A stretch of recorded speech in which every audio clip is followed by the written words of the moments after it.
day to you. This is Tony Ballinger, part 5 of my talk on my national service, and some other talks will be on my time as an officer in the Territorial Army and also as an instructor with the Police Anti-Terrorist Unit.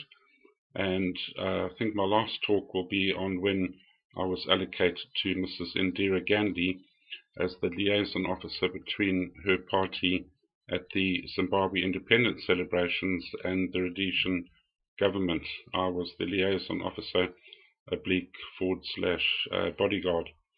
That was quite an interesting little part of my life, so that'll be an anecdote to share with you in the future.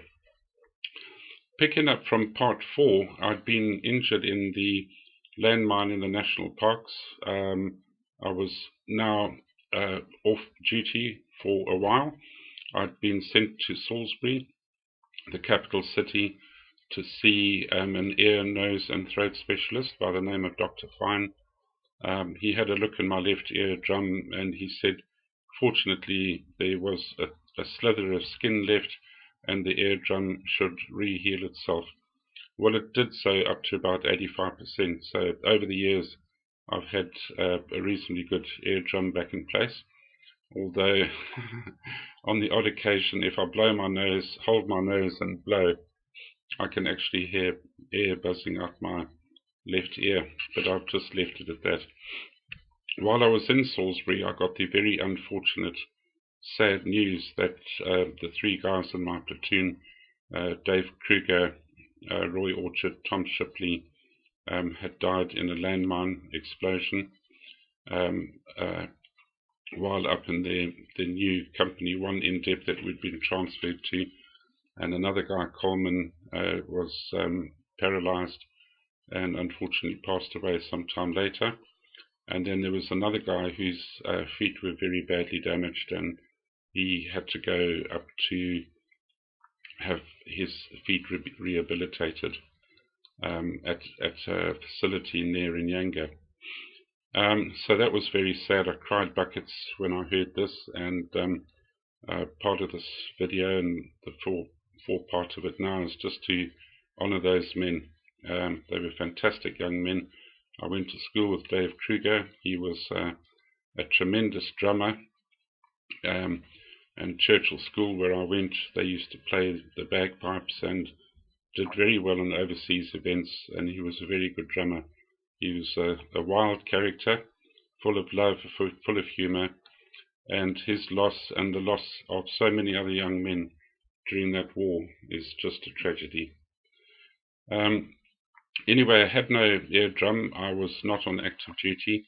I was sent back to Wankie once I got out of Salisbury, and I was put at one independent base's main camp, which was in Wankie, as an administrative officer for the last 2 months of my national service.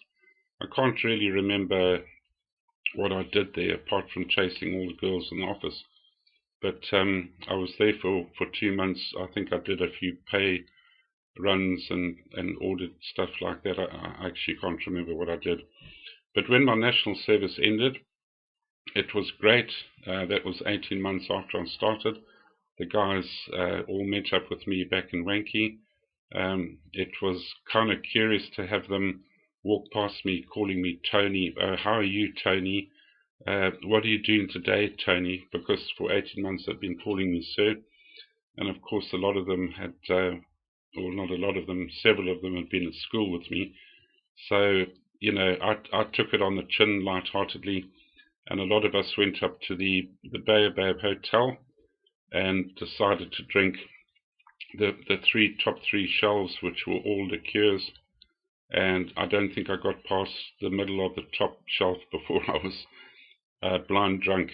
But it was good to just release the stress and tension with the guys.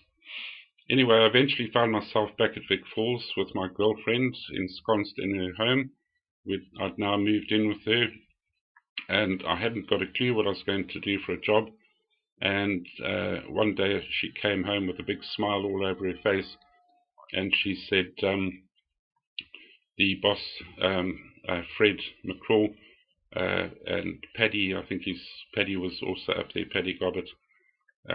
They'd agreed to let me become a trainee croupier in the casino.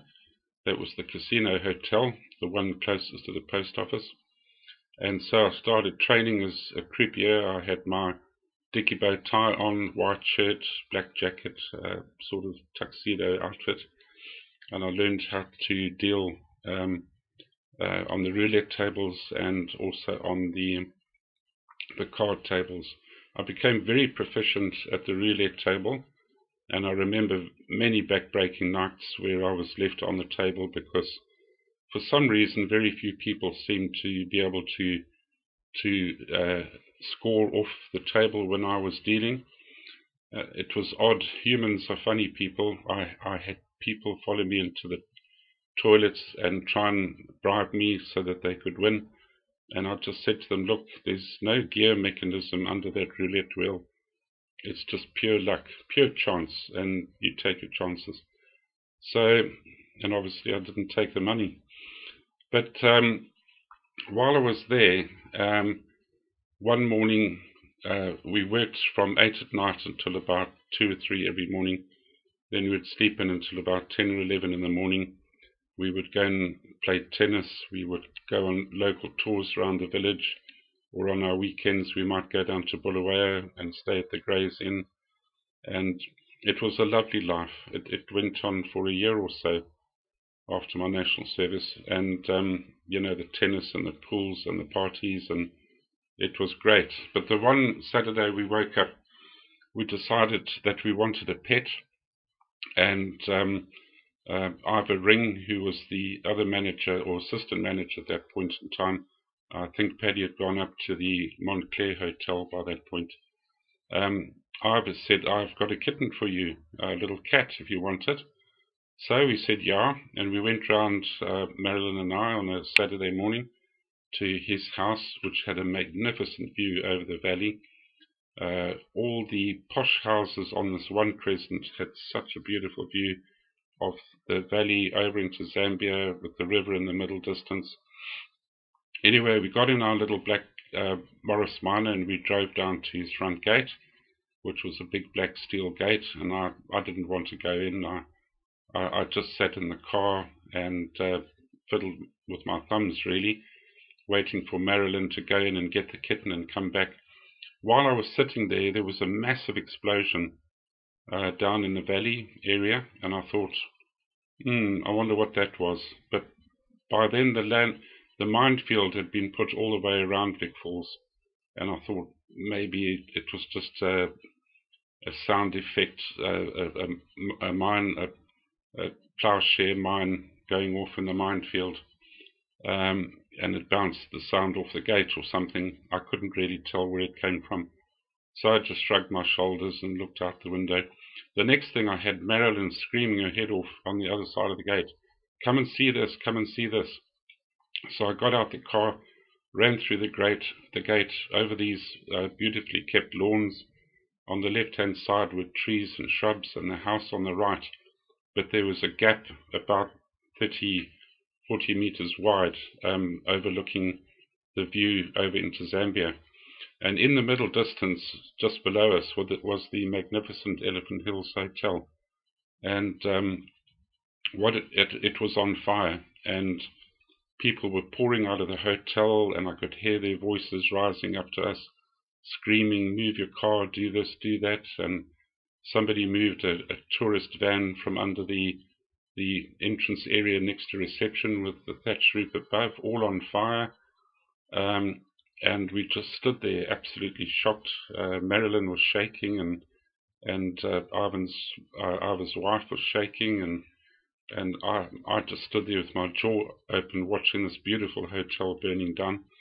It was a really plush place, with pigskin chairs and beautiful chandeliers over the roulette tables and very posh rooms, and sort of at split level in the front with 2 swimming pools and bars, and very, very nice. And the golf course surrounding it was designed by Gary Player. A very posh place indeed, and there it was burning down in front of us. So we didn't know what was going on. But the next day we found out, or a couple of days later, that one of the tourist aircraft flying over the falls, they had like 6-seater aircraft flying around so that people could see the falls from the air. Well, these very chivalrous bastards over in Zambia decided to shoot the plane down with the same 7. Now, those little Cessna aircraft don't have much of a heat signature, and the missile either went crazy or it just picked up the heat signature from the thatched roof of the hotel. Although thatch is cool on the inside, on the surface it can be darn hot, and it was a massive thatched surface, so there's a very strong possibility that the sensor in the head of the same 7 picked up the heat signature and dived into the hotel. Anyway, bang, up it went, it burnt down, and then tension started to creep into the village. That was a great loss to us because we depended on tourists. The government depended on the hard cash coming from overseas tourists to pay for ammunition and fuel into the country. It was a big loss because it was a very popular hotel. The strange thing about human beings is that, I don't know, I think Rhodesian people were gung-ho or slightly mad. We'd had too much sun or whatever in our lives. But while the bottom swimming pool wasn't harmed, the top pool was drained when the firefighters arrived from the airport and spraying the smouldering ruins by that point. But the bottom swimming pool just had a tiny little bit of ash in it. And while that hotel was still smouldering, people were sitting around the pool having drinks served to them, which I find really a quirky part of my countrymen's attitude to life. And it certainly wouldn't have been allowed in the more health and safety conscious countries of today. But I've got photographs of people sitting there having a Lion beer while the place was still burning behind them. Anyway, so the tension crept into the village. Another aircraft was shot at with a 12.7. There were bangs going off in the minefield all the time as these ploughshare mines that were strung up at chest height were being detonated by game, by birds that landed on these wires that were tensioned between 2 trees. And so we'd have these bangs going off. We had bangs at night. It was hot.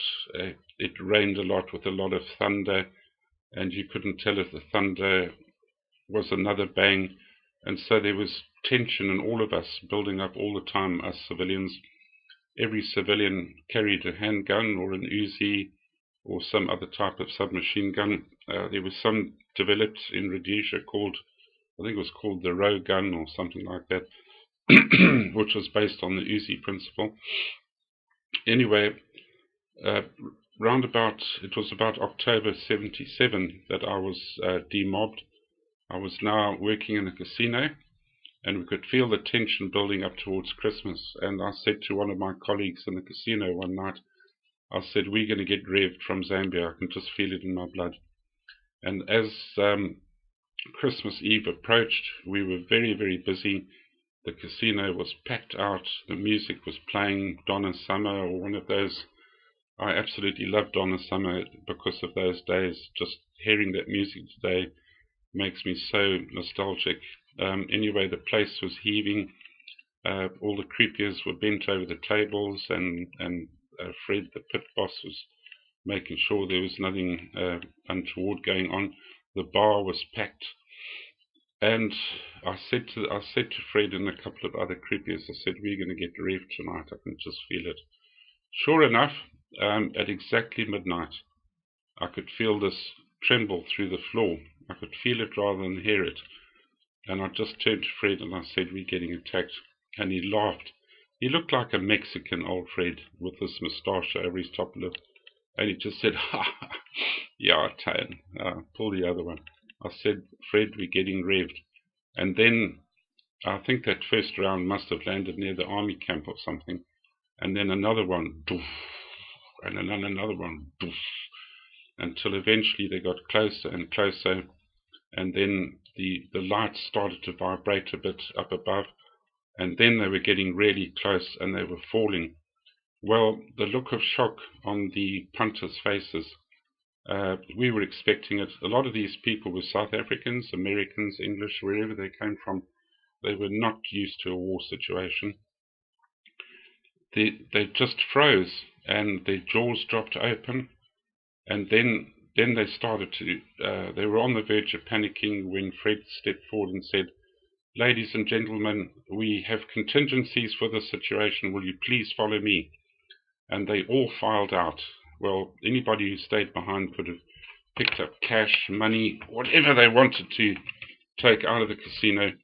And we walked downstairs and along a long curved corridor to the basement at the end of one of the bedroom wings. Now it was dark, there were flashes of light, women were screaming, kids were jittery, well, kids that had been brought down from their hotel rooms by the fathers, and all of us crammed into this basement, which I didn't like. It was a floor and a half or 2 floors underground. It was big enough to contain 150 people or so.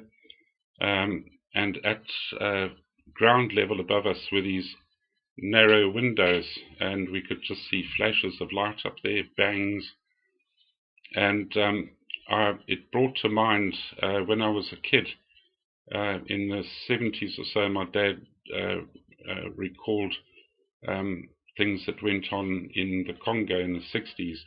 And I believe some people in a church or whatever were in a basement there, and the gooks in Zaire, in the Congo, went in there and massacred quite a few of them. And I thought, to hell with this, it's not going to happen here. I ran back to the casino because the owner of the casino, Don Golden, had a lovely selection of rifles inside of his big strong room, and I picked out one. I don't know what it was. It had a flipping great big round. There were 2 bandoliers of ammunition, and I charged the rifle, put a few bullets into a cartridge. It was probably a 30-06 or 30-08, but it was a big round. And I walked out there looking like James Bond with my tuxedo on, 2 bandoliers of ammo forming across my chest. And I went down to the front door and I said, no buggers getting in here to kill these people. I turned off the light behind me so that I wasn't lit up. And then a guy arrived. He was South African with a very broad, guttural South African accent, and he had a beautiful riot shotgun. I don't know how he got it into the country, or he must have declared it as a weapon of safety driving up to Vic Falls from South Africa. But this thing had a big rotary magazine underneath it, and must have held 50 cartridges of shotgun cartridges. So when he got there, I said, look, I'm just popping upstairs in the lift because I know at the summit bar up above us, the forward fire control officers of the artillery guys were up there, and I just wanted to pop up and see if I could offer any help because I was very familiar with the area by that point in time. So I jumped into the lift, and it was quite surreal. There were still bangs going off everywhere. I was going up in this lift, and the music in the lift was still playing. I think it was George McRae or something like Rock Your Boat Baby. And I was going up in this lift, and the doors opened up above, and a guard looked at me and said, "You can't come out here, sir." I said, "Well, I'm in Territorial Army, I'm elite, just can I come in and see if I can offer some help?" So he let me out there, and it was a spectacular view. There was green tracer coming in from Zambia, white tracer. They were just shooting at the town from every angle they could come up with. Mortars landing. One hit the post office, one hit the Wimpy Bar, one hit the National Parks offices, one hit a bank, one hit a hotel down the road. They were just spreading the fire everywhere. And the guys sitting in front of me in a very subdued light environment were talking on the radios, and then I stood there shaking with nerves and excitement really. And over to my left and west, southwest, the horizon lit up with this flicker of lights like you see in the movies. And the next thing I could just hear all these artillery shells coming over with massive bangs going off in Zambia. How they determined where the targets were, I don't know, whether the SAS had done recce's or RUAC planes flying over didn't have tourists in them, but they were spotting out Zambian bunkers on the other side, or mortar pits or artillery pits. I don't know, but either way, where those Rhodesian artillery rounds landed in Zambia was very effective, and they soon stopped. So we all filed back into the casino. Human beings are very resilient creatures, especially when alcohol is around, and they all headed to the bar, and the bar was literally drained of all of its alcohol. People went back to betting on the cards and the roulette, and we were allowed to have some drinks while we dealt, because to help settle our nerves.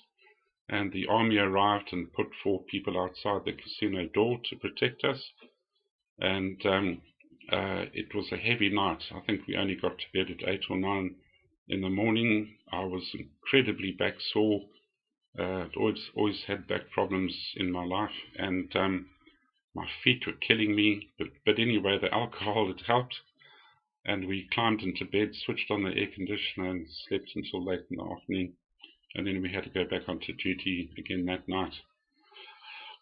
Well, you can imagine Christmas Eve is only a short time from New Year's Eve, and I actually started a little bet that we would get revved again on New Year's Eve, and nobody would take the bet because they all agreed with me. So anyway, the 5 or 6 days up to New Year's Eve passed by, and then we went to work at 8 o'clock. We had our meal in the hotel, and then it was 9 o'clock, and we were dealing away.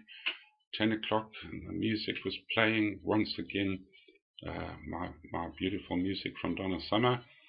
We seemed to have the same tape that went around and around and around, and anyway, 11 o'clock came, and people were getting all geared up with their party hats and all that sort of stuff, and pretty tipsy by that point. And then it was counting down, quarter to 12, 10 to 12, 5.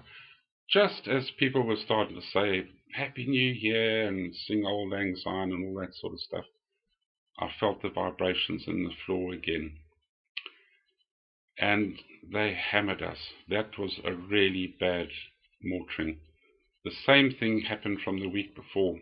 Everybody panicked, but this time Fred, in his wisdom, bless him, had put a bar with a lot of drinks down into the basement. And so I picked up the rifle again and the bandolier of ammunition again, and I ran with them all again down into the basement, everybody shrieking when the rounds went off.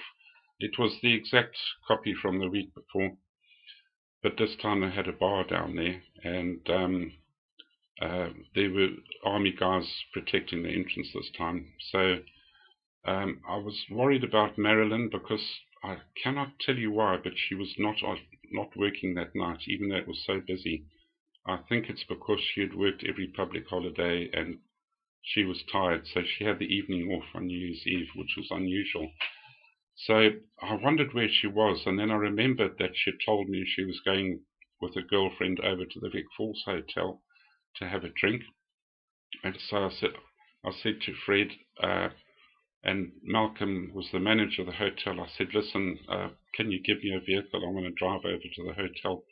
It was only 400 meters away, or 500 meters away, but I didn't fancy running out there with all this shrapnel and these rounds landing everywhere. And so I got in a Land Rover. I couldn't find the reverse gear, and all these bangs were going off, and some of them were darn close, and I was jittery, and eventually got the vehicle into reverse gear, did a wheelie backwards, and then went racing over to the hotel, the Vic Falls Hotel, the lovely posh colonial one. Left the engine running, put the handbrake on, ran inside, and all the people had congregated on the furthest side of the hotel from the view over into Zambia for obvious logical reasons. Now, I don't know if any of you have been to that hotel, but as you enter the reception area, there are wings going to the left and right of the hotel with bedrooms on these wings. They would be west and east wings. And all the people from the hotel, the tourists, were sitting, shivering and shaking in those wings of the hotel. Strangely enough, I could not find an army guard anywhere, which really bothered me. And so the lights were off so that people were in the darkness and weren't targets for any gooks outside the windows if they were in the village. And people were crying, kids were screaming, and I shouted at the top of my lungs, "Marilyn, Marilyn, where are you?" And eventually I made contact with her, and I threaded my way to her and got hold of her hand and pulled her out of there. And we stepped over people's feet and all that. Got into the Land Rover, which, with much resistance from her, she didn't want to get out from the protection of the building, but I eventually persuaded her, and we roared back to the other hotel and quickly switched off the engine, parked it, and dashed in through the kitchen area where I'd departed from, back into the reception area. And when I came out of the door into the reception area, there were two tourists standing by the windows with their arms folded, with these big plate glass windows looking out like it was a fireworks display. And I said to them, if a mortar round lands outside this window, you guys are going to be cut to pieces from flying glass. And at that, with their eyes open and a little oof from the lady guest, they tagged on to the back of us, and we ran down into the basement. And by the time I got down there, the place was in full swinging motion. We had army guards, so I went down the stairs with my rifle and my bandoliers ammunition, looking like James Bond. But this time it was organized. People were already plastered.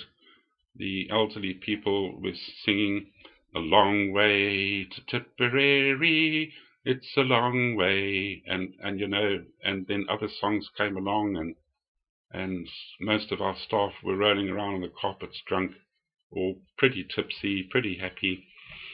We'd seen it, and up above us the lights were flashing through the window and the bangs were going on and on and on. To cut a long story short, we went back upstairs again, and the same thing from the week before.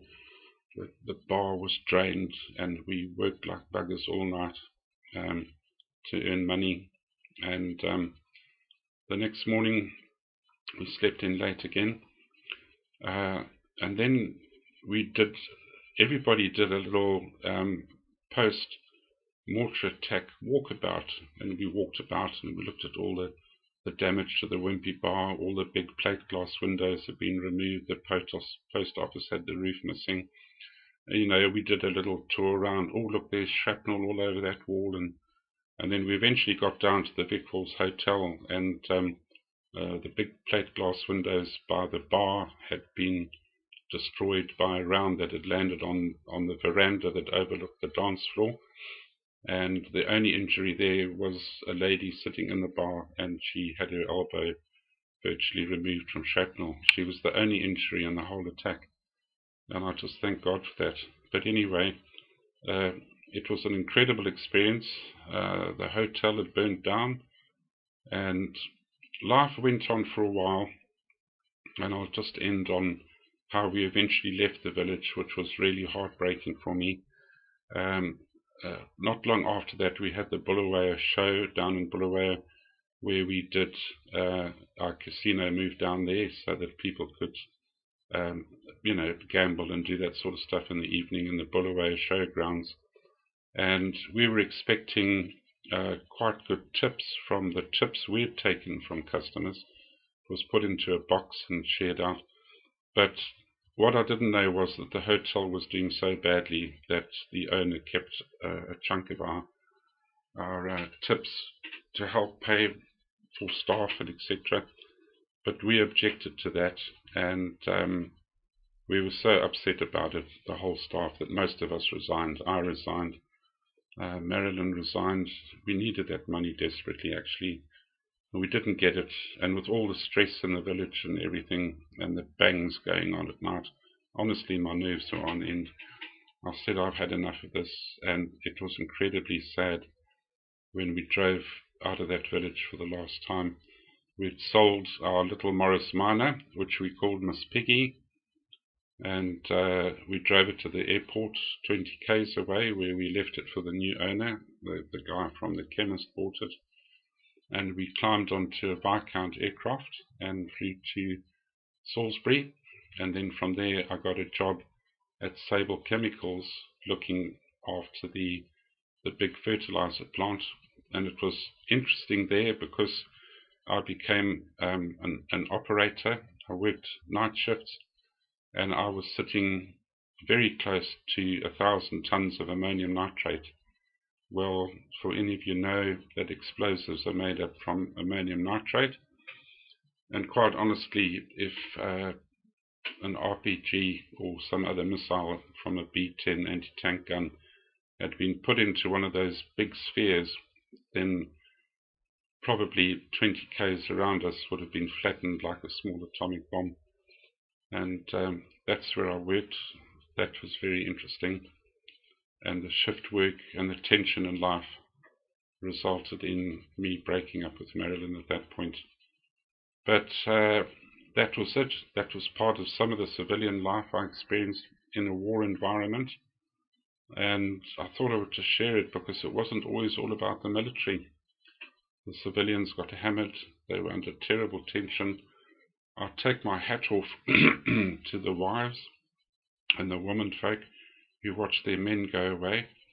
And as a final tribute in this little video clip, I'd like to say thank you to the ladies that ran the women voluntary services, who ran little like corner shops that they turned into a place where troops moving from A to B could stop. They could get a Coke, they could get a hamburger.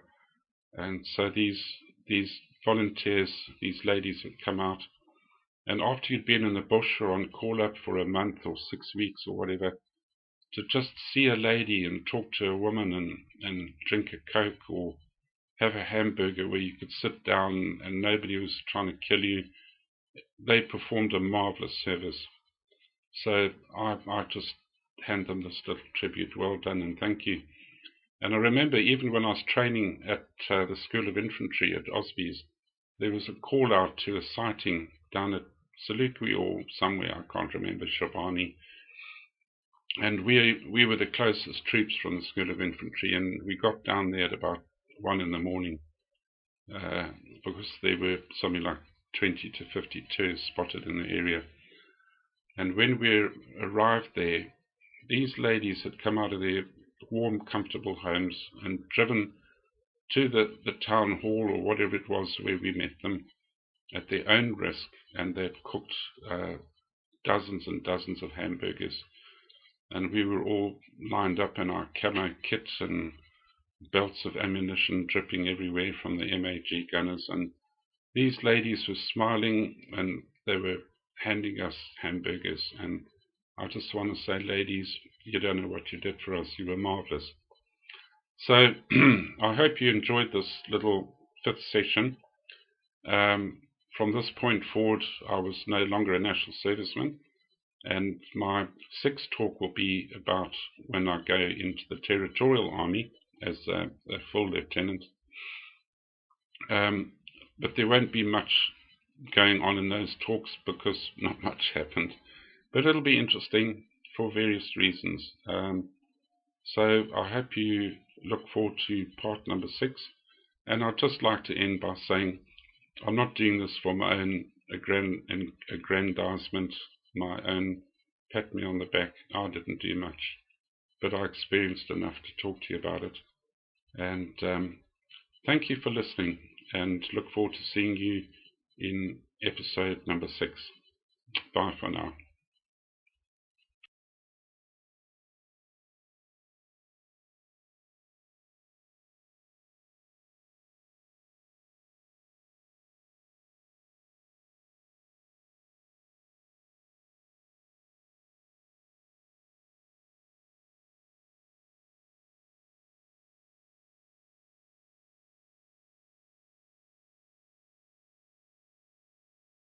Rise, O voices.